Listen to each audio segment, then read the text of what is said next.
সম্মানিত মুসল্লিন একরাম, আমরা আলোচনা করতেছিলাম রাসূলুল্লাহ সাল্লাল্লাহু আলাইহি ওয়াসাল্লামের পবিত্র মেরাজ সম্পর্কে। আমাদের আলোচনা ছিল নবীজি সাল্লাল্লাহু আলাইহি ওয়াসাল্লাম সপ্ত আসমান পাড়ি দিয়ে সিদরাতুল মুনতাহা পাড়ি দিয়ে আল্লাহ তাআলার আরশে আজিমে আল্লাহ তাআলার সঙ্গে কথা বলতেছেন। আল্লাহ তাআলা রাসূল করিম সাল্লাল্লাহু আলাইহি ওয়াসাল্লামকে খুশি হয়ে বড় বড় 3টা পুরস্কার দান করেছেন। নবীজি সাল্লাল্লাহু আলাইহি ওয়াসাল্লাম বলেন যে আমি যখন সপ্তম আসমান পাড়ি দিয়ে এবং আসমানগুলো পরিদর্শন করি, যখন আমি আল্লাহ তাআলার আরশে আজিমে গেলাম, তখন আরশে আজিমে যাওয়ার পরে দেখি আরশে আজিম এত বড় যে 7 আসমান জমিনকে যদি আরশের উপরে রাখা হয় তাহলে একটা ছোট্ট ছোলা বুটের সমান মনে হবে। আল্লাহ তাআলার আরশ এত বড়।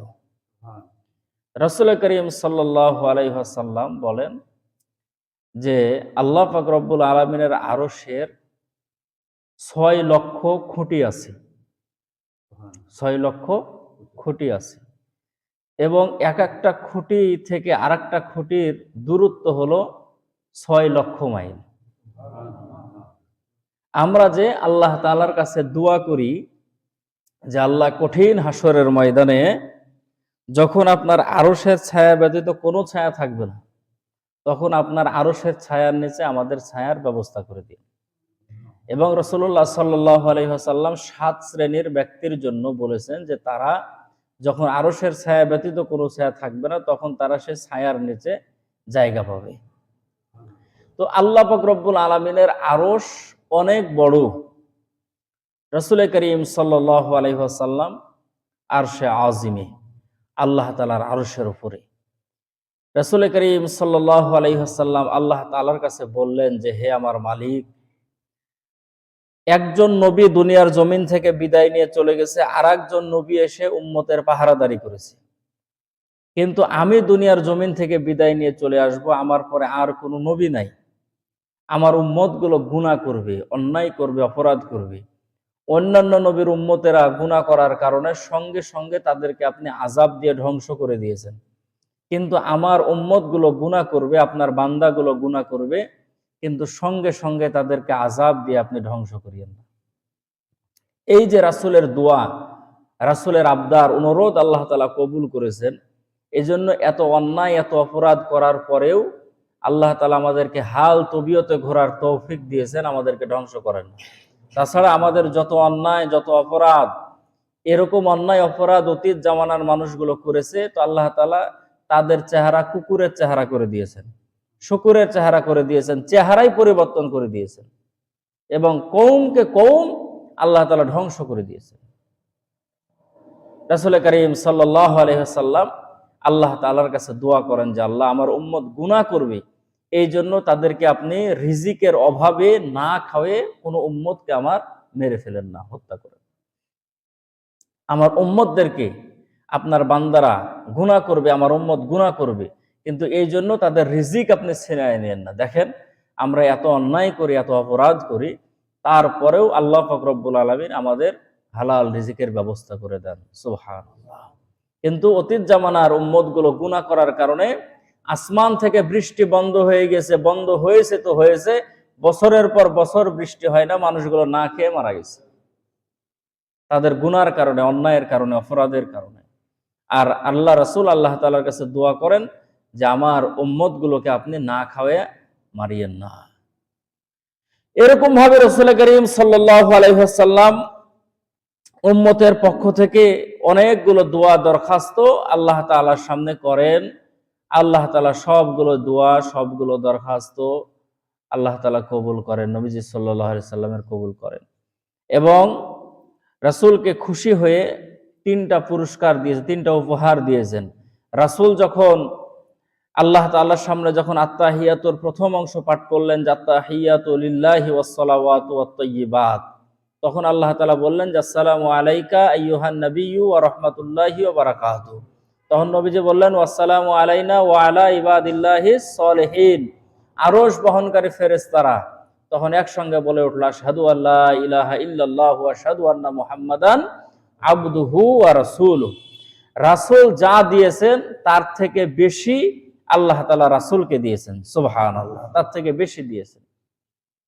আল্লামা ইবনে হাজার আসকালানী রহমতুল্লাহ আলাইহি বলেন যে দুনিয়ার জমিনে একটা সাধারণ নিয়ম হলো যে মানুষ যদি মানুষের বাসায় কোনো উপঢৌকন দেয়, কোনো হাদিয়া যদি পাঠায়, তাহলে তিনি বলেন যে এমন একটা সময় ছিল, এই সময়টা আমরাও দেখেছি, যে আপনি যদি কোনো পাত্রতে করে মানুষের বাসায় কোনো খাবার যদি দেন, তাহলে সেই বাটি সঙ্গে সঙ্গে দিত না, বলে যে ঠিক আছে এই বাটি পরে পাঠাবো, মানে যে খাবার দিয়েছে পরবর্তীতে ওই বাটিতে করে আবার কিছু খাবার দিবে।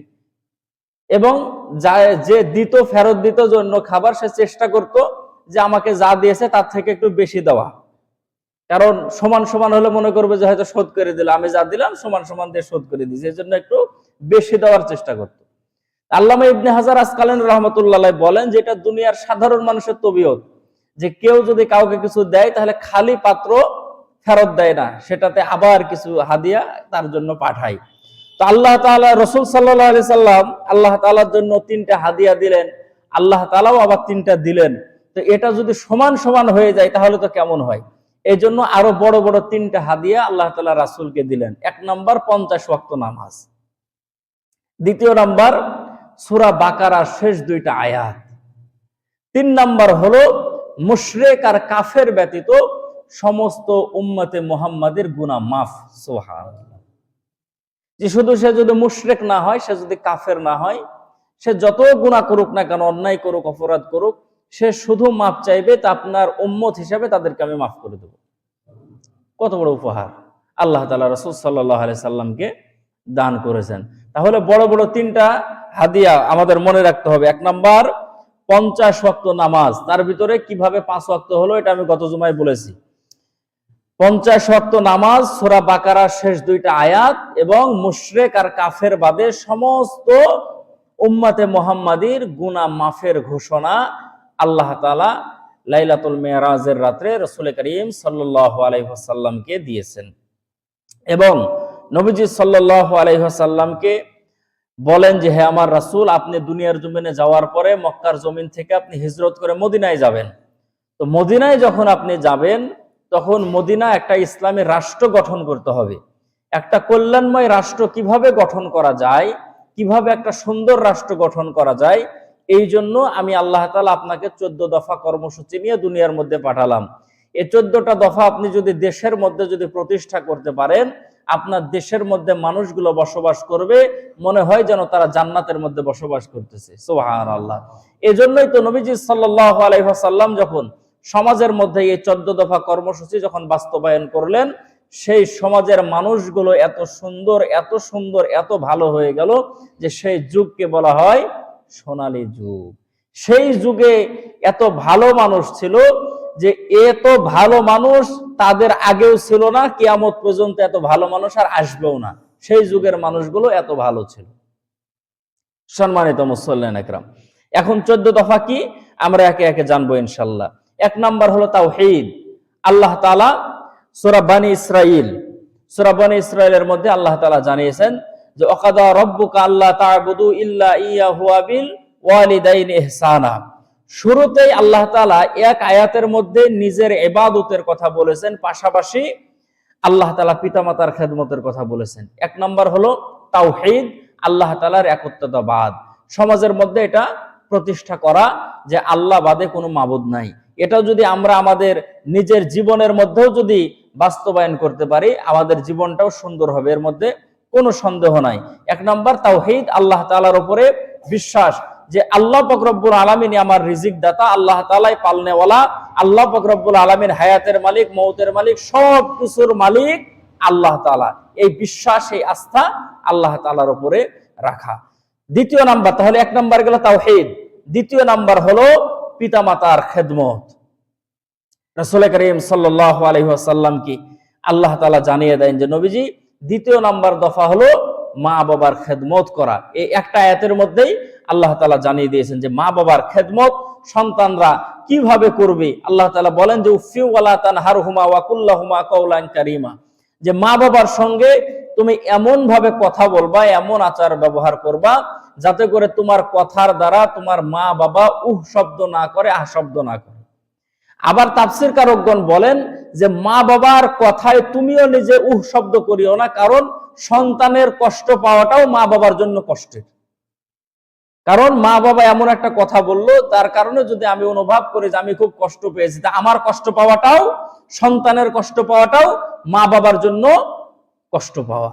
এই জন্য মা বাবাকে এমন ভাবে কথা বলিও না, এমন ব্যবহার করিও না যে তোমার ব্যবহারে মা বাবা কষ্ট পায়, আর মা বাবার কথায় তুমি এমন ব্যবহার করিও না যার দ্বারা তোমার আচার আচরণ দেখে বুঝতে পারে যে আমার কথায় সন্তান বেশি কষ্ট পেয়েছে, তাহলে মা বাবাও কষ্ট পেয়ে যাবে।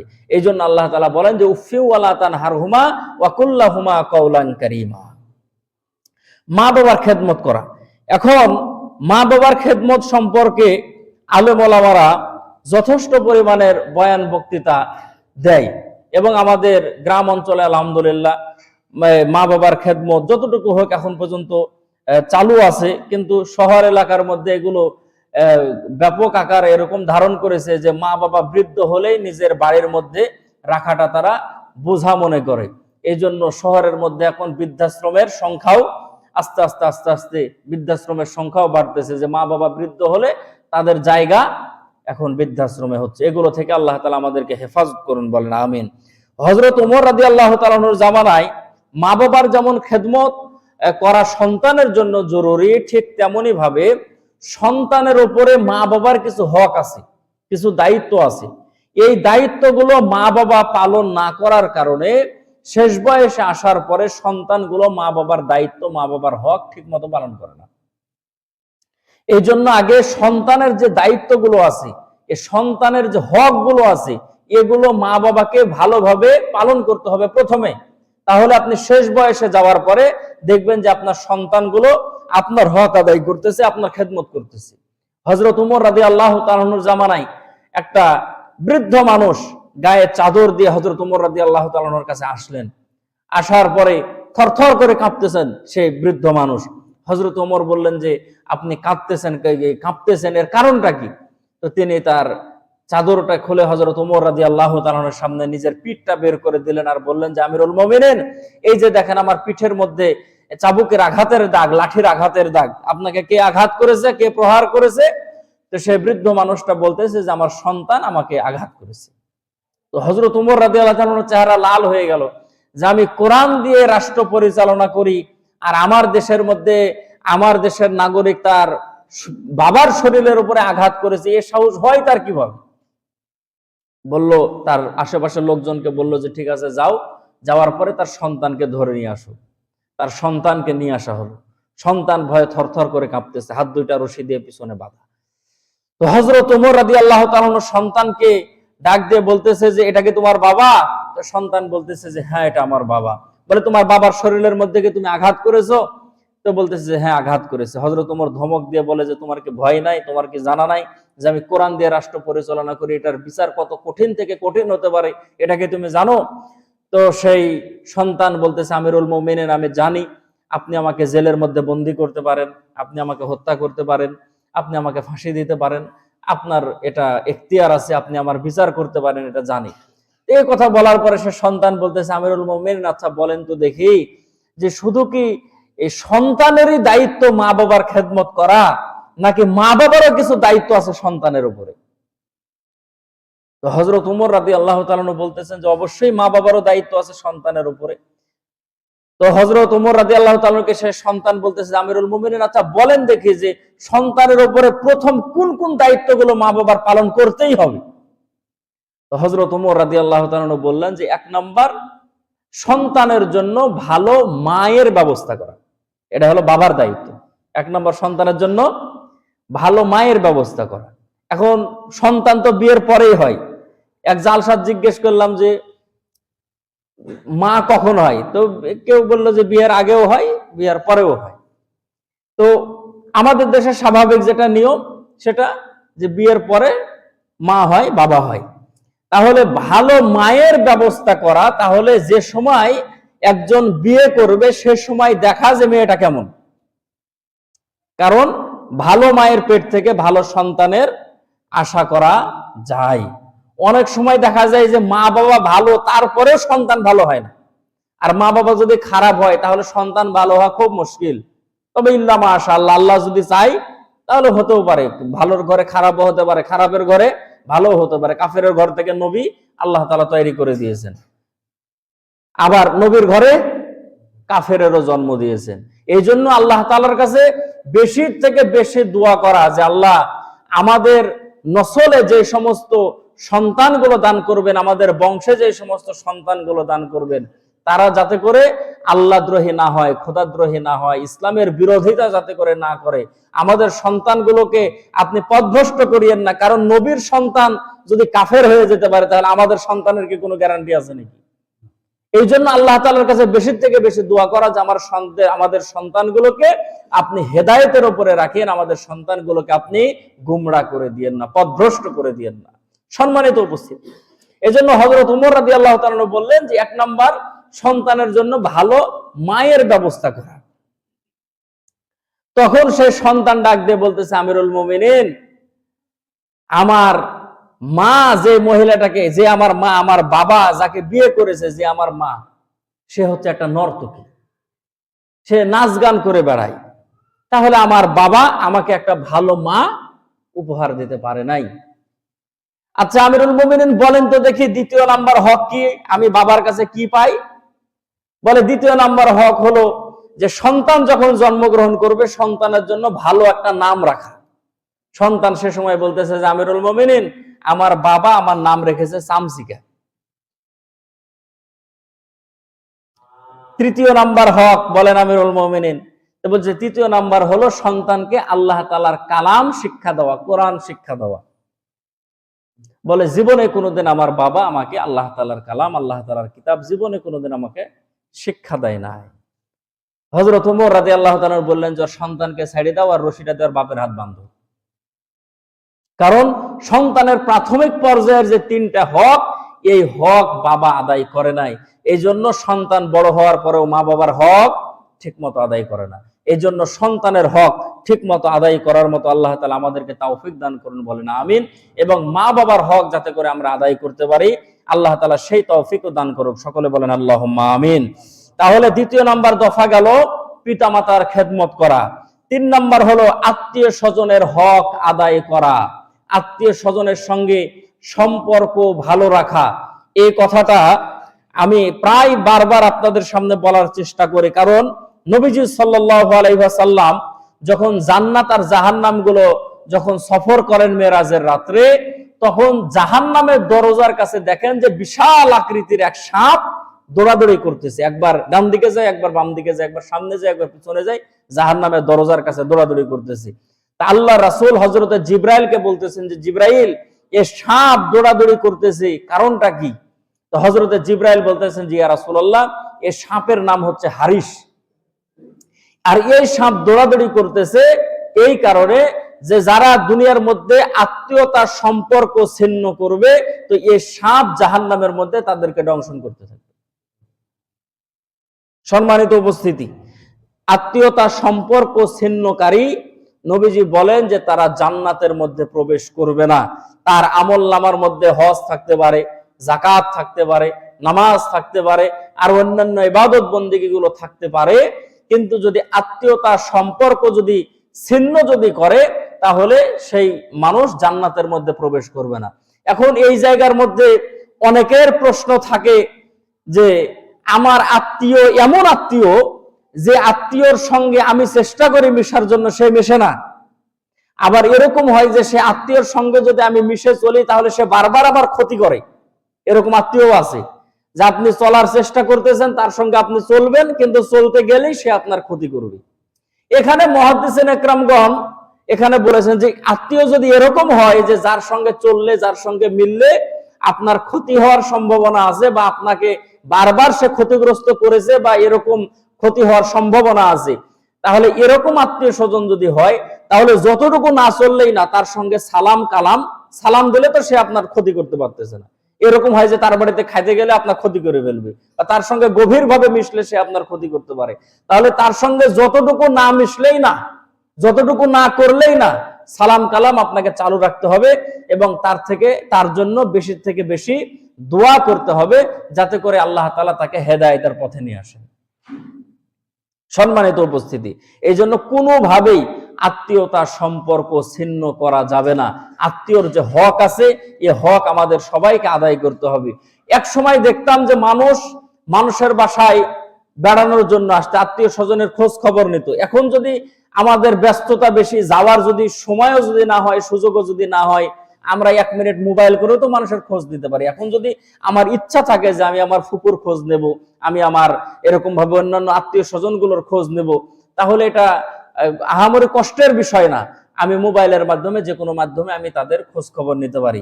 কিন্তু এরকম বছরের পর বছর চলে যায়, এক ভাই অপর ভাইয়ের খোঁজ নেয় না, ভাই বোনের খোঁজ নেয় না, অন্যান্য আত্মীয় স্বজনগুলো যারা আছে তাদের খোঁজ খবর নেয় না। আবার যখন শুনে যে মরে গেছে, ঠিক যায় জানাজাত হাজির হয়। তাহলে সে যখন বাঁচে থাকলো, তার সঙ্গে আপনি কথা বললেন না, তার সঙ্গে আপনি আত্মীয়তার সম্পর্ক ঠিক মতো রাখলেন না, তার মারা গেলে তার জানাজাত যে কি উপকার করলেন? এই জন্য আত্মীয় স্বজনের হক আদায় করা, তারা যখন জিন্দা অবস্থায় থাকবে তাদের সঙ্গে আত্মীয়তার সম্পর্ক বন্ধনটা ঠিক রাখা, তাদের খোঁজ খবরটা নেওয়া। আল্লাহ তাআলা আমাদের আত্মীয় স্বজনের হক আদায় করার মতো তৌফিক দান করুন, বলেন আমিন। 4 নাম্বার হলো অপচয় না করা, আর 5 নাম্বার হলো মিতব্যয়ী হওয়া। 4 এবং 5 একসঙ্গে বলে দিই, অপচয় না করা এবং মিতব্যয়ী হওয়া। অপচয়, মানুষ যদি আপনার কাছে আয় বুঝে ব্যয় করা, আপনি মাসে আয় করেন 10,000 টাকা, এখন ব্যয় যদি হয় 15,000 টাকা, তাহলে সমস্যা। এই জন্য আপনার আয় বুঝে ব্যয় করা, এরকম করে যদি আপনি চলতে পারেন, তাহলে আপনার জীবনটা সুন্দর হবে, আপনার জীবনটা সুন্দর হয়ে যাবে। রাসূল করিম সাল্লাল্লাহু আলাইহি সাল্লামকে এটা আল্লাহ তাআলা শিক্ষা দিয়েছেন। এই জন্য আয় আপনার যেরকম সেরকম ব্যয় করা। আবার বখিল না হয়ে যাওয়া, যে আপনার অনেক টাকা পয়সা কিন্তু আপনি খরচ করতে চান না। অনেক মানুষ আছে, একটা কথা আছে যে কিম্মত বুঝে কদর করা। মানুষ যখন প্রত্যেক মানুষের কিন্তু একটা ব্যক্তিত্ব আছে, আপনার প্রত্যেক মানুষের চলার ব্যক্তিত্ব আছে, নিজের পজিশন অনুযায়ী চলার কিন্তু ব্যক্তিত্ব আছে। একটা মানুষ ধরেন স্কুলে চাকরি করে, সেই স্কুলের মাস্টার, তার স্কুলে সে যখন যায়, সে একজন স্কুলের শিক্ষক, তার অনেকগুলো ছাত্রছাত্রী আছে, তার স্টাফ আছে। এখন তার পোশাক আশাক কিন্তু শিক্ষক অনুযায়ী সেরকম হওয়া দরকার, যেরকম হওয়া কিরকম হওয়া দরকার, ওই অফিসে যাতে করে সবার সঙ্গে সে মানায়। তাছাড়া সে স্কুলে যায় একটা ছেঁড়া পাঞ্জাবি গায়ে দিয়ে, একটা ছেঁড়া শার্ট গায়ে দিয়ে, এমন প্যান্ট পরে যায় যে প্যান্টের চেন নাই, সেলাই করে কোন রকম থইছে। এরকম ভাবে যদি সে স্কুলের মধ্যে যদি যায়, তাহলে বলেন দেখি, তাকে দেখে অন্যান্য শিক্ষকরা হাসাহাসি করবে, অন্যান্য ছাত্রছাত্রীরা হাসাহাসি করবে। এই জন্য অনেক মানুষ আছে, টাকা পয়সা আছে, কিন্তু পোশাক আশাকের দিকে উদাসীনতা। আবার আমরা যদি বলি যে ভালো পোশাক আশাক পরবেন, আমাদেরকে আবার উল্টা বুঝ দেয় যে এটার হিসাব আল্লাহ তাআলার কাছে দেওয়া লাগবে। হিসাব ওইটারই দেওয়া লাগবে যে আপনার টাকা আছে কিন্তু আপনি ভালো পোশাক পরেননি। এ শরীরের একটা হক আছে, তার মধ্যে ভালো পরিষ্কার পরিচ্ছন্ন পোশাক পরা। এ পোশাক আল্লাহ তাআলার জিকির করে যতক্ষণ পর্যন্ত পোশাকটা পরিষ্কার থাকে। আর এই পোশাক যখন অপরিষ্কার হয়ে যায়, একটা অপরিষ্কার কাপড় কিন্তু পবিত্র থাকতে পারে, ময়লা হয়ে গেছে কিন্তু কোনো নাপাকি ভরেনি, মানে এই কাপড়টা পবিত্র আছে। কাপড় যখন অপরিষ্কার হয়ে যায়, তখন কাপড় আল্লাহ তাআলার জিকির করা বন্ধ করে দেয়। আপনি এমন টুপি মাথার দেন যে চিমটে মারলে ময়লা উঠছে, আপনি এমন লুঙ্গি পরেন, এমন গেঞ্জি গায়ে দেন, এমন জুব্বা পরেন, এমন পাঞ্জাবি পরেন যে আপনার কাছে মানুষ নামাজেও বসতে চায় না, চায়ের স্টলেও বসতে চায় না। সম্মানিত উপস্থিতি, এই জন্য পরিষ্কার পরিচ্ছন্নতা সুন্দরভাবে থাকা। আমি ইমাম হিসাবে সমাজে আমার এক রকমের সম্মান আছে। আমি নামাজে, মানুষ আমার পিছনে নামাজ পড়তে দাঁড়ায়, এখন আমি এমন জুব্বা পরে যদি নামাজ পড়তে আসি যে জুব্বার পিছন দিক জড়তে জড়তে স্প্রিং হেড 1.5 হাত উপরে উঠে গেছে। মানুষের তো একটা নামাজ পড়ার তো একটা রুচিরও ব্যাপার আছে। বাইরের মানুষ যদি আসে বলে এই ইমামেরও রুচি নাই, মহল্লার মানুষেরও রুচি নাই, কি ইমামের পিছনে নামাজ পড়ে যে জুব্বা স্প্রিং জোর বাইরে 1.5 হাত উপরে উঠে আছে।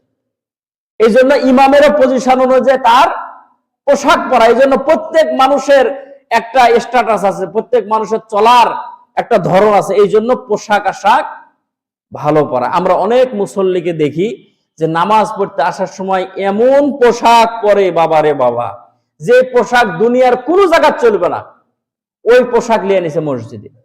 শার্টের একদিক দিয়ে ফাঁড়িয়ে গেছে, আর একদিক দিয়ে ছিঁড়ে গেছে, আর একদিক দিয়ে সেলাই করা, আর একদিক তালিমা, এই শার্ট গায়ে দিয়ে চলে আসছে।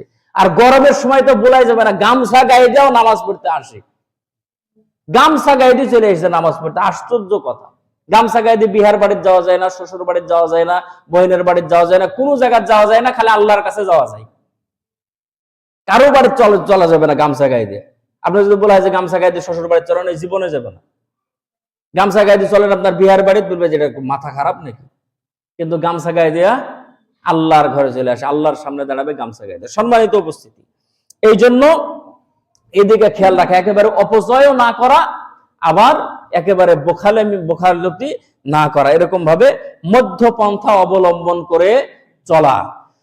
তারপরে 6 নাম্বার হলো সন্তানকে হত্যা না করা, বড় মারাত্মক ব্যাপার।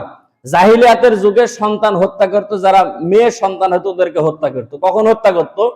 যখন দেখতো সন্তান জন্মগ্রহণ করার পরে যখন দেখতেছে এটা মেয়ে সন্তান, তখন ওকে জিন্দা মাটি দিয়ে দিত। এখনো ওই জিন্দা গোরস্থান এখনো ওই মক্কাতে আছে, যে জায়গায় কন্যা সন্তানকে দাফন করা হতো। তো কোন সময় দাফন করতো? যখন জন্মগ্রহণ করতো তখন। আর এখন আরো মারাত্মক, আমরা এই 2024 সাল 25 সালে আসে, এখন আরো মারাত্মক হিসাব হলো যে পেটে থাকতে আগে দেখে যে এটা বেটা না বেটি। যদি দেখে যে 3টা বেটি আছে, আবার পেটেরটাও বেটি, তাহলে বলে যাক দুনিয়া তার আসার দরকার নাই, পেটের ভিতরে মেরে দে। মানে ডবল জাহেলিয়াত।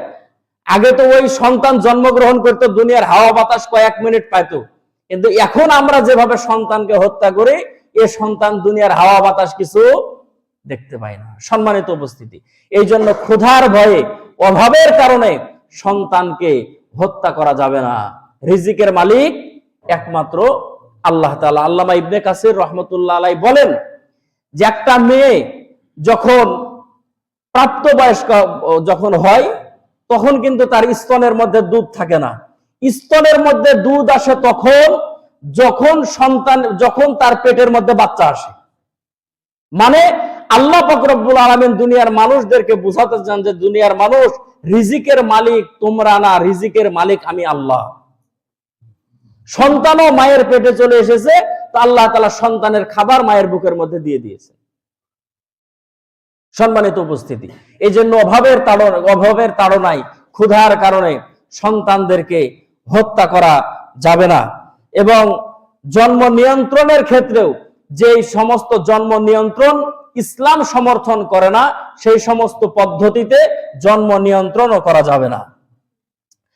এক কথায় স্থায়ীভাবে কোনো জন্ম নিয়ন্ত্রণ চলবে না, স্থায়ীভাবে কোনো জন্ম নিয়ন্ত্রণ চলবে না। অস্থায়ীভাবে যেটা ইসলাম সমর্থন করে সেইভাবে করা যেতে পারে। 7 নাম্বার, জেনা ব্যভিচার থেকে দূরে থাকা। একটা রাষ্ট্র সুন্দর হবে, আর সে রাষ্ট্রের মধ্যে যদি জেনা ব্যভিচার, অন্যায় অবিচার যদি চলতে থাকে, সে রাষ্ট্র কোনো সময় কল্যাণময় রাষ্ট্র হতে পারে না। এই জন্য সমাজ থেকে, দেশ থেকে, রাষ্ট্র থেকে জেনা ব্যভিচার দূর করতে হবে। আল্লাহ তাআলা বলেন যে লা তাকরাবুজ জিনা, তোমরা জেনা করিও না, এমন কথা বলেন না, বলেছে লা তাকরাবুজ জিনা, তোমরা জেনার ধারে কাছেও যাও না। জেনার ধারে কাছে মানে যে জায়গায় গেলে অন্যায় হওয়ার সম্ভাবনা আছে, সেই জায়গায় তোমরা যাও না। যেখানে গেলে গুনাহ করার সম্ভাবনা আছে, সে জায়গায় তোমরা যাও না। 8 নাম্বার হলো খুন খারাপি করিও না। দুনিয়ার মধ্যে সব কিছুর দাম আছে, শুধুমাত্র দাম নাই মানুষের রক্তের। মেরাজের রাত্রে আল্লাহ তাআলা রাসূলকে বলেন যে কল্যাণময় রাষ্ট্র গঠন করবেন, ওই রাষ্ট্রের মধ্যে মানুষের জানের নিরাপত্তা থাকবে, মালের নিরাপত্তা থাকবে, খুন খারাপি করা যাবে না। আমাদের দেশের মধ্যে এক সরকার যায়, আর এক সরকার আসে, কিন্তু খুন খারাপি এটা বন্ধ হয় না। মানুষের রক্তের উপর দিয়ে আরেকজন মানুষ ক্ষমতায় আসার চেষ্টা করে। সম্মানিত উপস্থিতি, এই জন্য সমাজকে সুন্দর করতে চাইলে, রাষ্ট্রকে সুন্দর করতে চাইলে খুন খারাপি থেকে আমাদেরকে দূরে থাকতে হবে। আল্লাহ তাআলা আমল করে তৌফিক দান করুন, বলেন আমিন। 9 নাম্বার হলো এতিমের মালের ধারে কাছেও যায়ও না, এতিমের মাল ভক্ষণ করিও না। এতিমের মাল ভক্ষণ অনেক ভাবে করা যায়। রাষ্ট্রের টাকা এতিমের জন্য যেটা বরাদ্দকৃত আছে সেটাও করা যায়।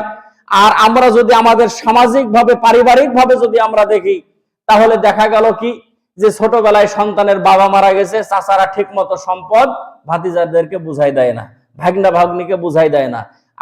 আল্লাহ তাআলা রাসূল সাল্লাল্লাহু আলাইহি সাল্লামকে বলেন যে ইতিমের মাল থেকে তোমরা দূরে থাকবা, ইতিমের মাল কোনো সময় আত্মসাৎ করবা না।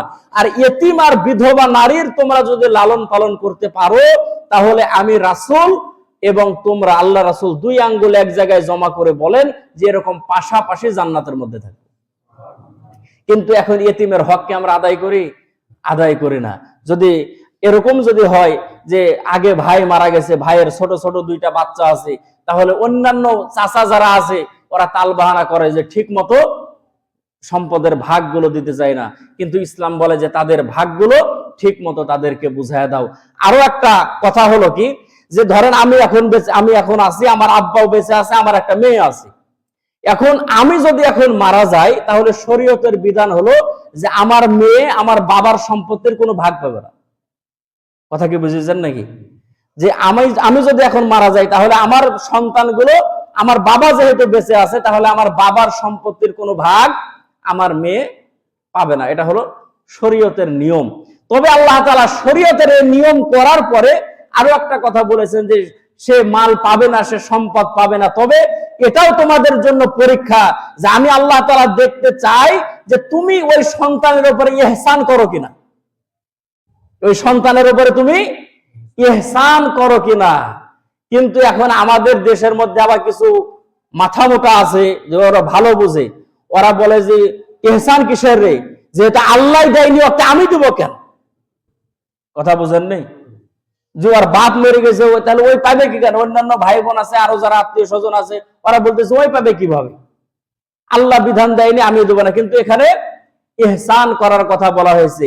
ইহসান এমন একটা বিষয় যে ধরেন আমি আমার বাবার কাছ থেকে 1 বিঘা জমি পেতাম, এই 1 বিঘা জমি হয়তো সে ওয়ারিশ সূত্রে আমার মেয়েটা সে 1 বিঘা জমি পেত। কিন্তু আমার বাবা যদি ইচ্ছা করে, তাহলে আমাকে সে বেশি দিতে পারতো না, কিন্তু ইচ্ছা করলে আমার মেয়েকে 1 বিঘা না, সে ইচ্ছা করলে 5 বিঘা দিতে পারে।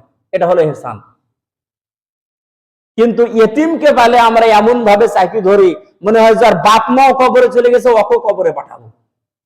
কিন্তু আল্লাহ পাক রব্বুল আলামিন রাসূলকে বললেন যে না, ইতিমের মালের আশেপাশেও আপনি যাবেন না। 10 নাম্বার হলো অঙ্গীকার পূরণ করা। কেউ যদি অঙ্গীকার করে, ওয়াদা করে, তাহলে সেটা পূরণ করা। অনেক কিছু আছে মানুষ ওয়াদা করার পরে ওয়াদা ভঙ্গ করে, কিন্তু না, ওয়াদা পূরণ করা। হাসরের ময়দানে ওয়াদা সম্পর্কে জিজ্ঞাসিত করা হবে যে আপনি যেটা ওয়াদা করেছিলেন সেটা আপনি পূরণ করেছেন কিনা। 11 নাম্বার হলো সঠিক মাপ দেওয়া, মালে ভেজাল না দেওয়া। দেখেন, একটা রাষ্ট্র গঠন করার জন্য কত সুন্দর নীতিগুলো আল্লাহ তাআলা দিয়ে দিয়েছেন। ওজনে কম না দেওয়া, খাদ্যের মধ্যে ভেজাল না দেওয়া, ওজনে কম না দেওয়া। এখন তো মিটার আসছে, তারপরে পাল্লা আছে, আগে তো অন্যান্য বিভিন্ন যন্ত্রগুলো ছিল, সেগুলো দিয়ে ওজন করা হতো। খেয়াল করবেন যে যাতে করে আপনি যেটা দিতেছেন, আপনি যেটা বিক্রি করতেছেন, বিক্রিত মাল কোনোভাবেই যাতে করে ওজনে কম না যায়। কিন্তু অনেক ব্যবসায়ী আছে ইচ্ছাকৃতভাবে ওজনে কম দেয়। কালীগঞ্জের হাটে ভালো গরুর গোস্ত পাওয়া যায়, তো ওখানে গেছি, তো পাল্লা হালাই দেয়। তো বললাম যে ভাই এতগুলো বেশি দিলেন, আপনার লস হবে না? তো বলতেছে না, আপনি আলেম মানুষ, হুজুর মানুষ, খায়া দোয়া করবেন তাহলেই হবে। তো নিয়ে আসি, ওই এক ফল আলার দোকানে তুলে দিয়েছি, দেখছি 200 গ্রাম কম, আর পাল্লা হাইলেই চলে যায়। আর হুজুর খায়া বলে আর কেন বলে দোয়া করবে। সম্মানিত উপস্থিত, এই জন্য ওজন সঠিকভাবে দেওয়া, মাপে কম না দেওয়া। 12 নাম্বার হলো অজানা বিষয়ের পিছনে না পড়া। যেটা আপনার এলেমে নাই, যেটা আল্লাহ তাআলা আপনাকে আপনার এলেমের মধ্যে দেন নাই, সেটার বিষয়ে না পড়া। অনেক মানুষের ভিতরে, মানে যারা আবার এগুলো সাধারণ মানুষের মাথাতে আসে না, তো যারা বেশি জ্ঞানী, মহাজ্ঞানী, বিভিন্ন চিন্তা মাথার ভিতরে সবসময় ঘুরপাক করে, এরা আবার চিন্তা করতে করতে প্রশ্ন করে যে সবই যেহেতু আল্লাহ বানালো, তাহলে আল্লাহ বানালো কি? জোরে বলেন নাউজুবিল্লাহ। আর এই প্রশ্নের উত্তর আল্লাহ তাআলা ছোট্ট একটা সূরা ইখলাসের মধ্যে দিয়ে দিয়েছে। সম্মানিত উপস্থিতি, এই জন্য যেগুলো অজানা বিষয়, যেগুলো সম্পর্কে আল্লাহ তাআলা চিন্তা ভাবনা করতে, জানতে নিষেধ করেছেন, এই সমস্ত অজানা বিষয়ের পিছনে না পড়া। 13 নাম্বার হলো অহংকার না করা, অহংকার হলো সমস্ত পতনের মূল। অহংকার না করা, দাম্ভিকতা নিয়ে সমাজের মধ্যে না চলা, দেশের মধ্যে না চলা। যারাই দাম্ভিকতা নিয়ে চলার চেষ্টা করেছে তারাই ধ্বংস হয়ে গেছে। এই জন্য দাম্ভিকতা না করা, অহংকার না করা। আপনার সম্পদ বেশি আছে, আপনার টাকা পয়সা বেশি, আরেকজনের টাকা পয়সা কম, আপনার মুশান অন্যরকম সমাজের মধ্যে, এরকম যাতে করে না হয়। টাকা পয়সা একজনের কম থাকবে, একজনের বেশি থাকবে। সবাই যদি 150 কোটি টাকার যদি মালিক হয়, তাহলে কাজ করার মানুষ পাওয়া যাবে? জমি ধান লাগানোর মানুষ পাওয়া যাবে? আলকাম করার মানুষ পাওয়া যাবে? আলু লাগানোর মানুষ পাওয়া যাবে? একটা পাওয়া যাবে? কারণ সবাই তো কোটি কোটি টাকার মালিক, কোনো কাজ। এই জন্য আল্লাহ তাআলা পৃথিবীর আনজামকে, পৃথিবীর নিজামকে আল্লাহ তাআলা সুন্দর ঠিক রাখার জন্য আল্লাহ তাআলা ধনী গরিব সব রকমের মানুষ আল্লাহ তাআলা সমাজের মধ্যে দিয়েছে। সব ধরনের মানুষ দিয়ে আল্লাহ তাআলা দুনিয়া সুন্দরভাবে সাজিয়েছেন। একজন আরেকজনের কাছে মুখাপেক্ষী হয়ে থাকে, একজন ছাড়া আরেকজন চলতে পারে না।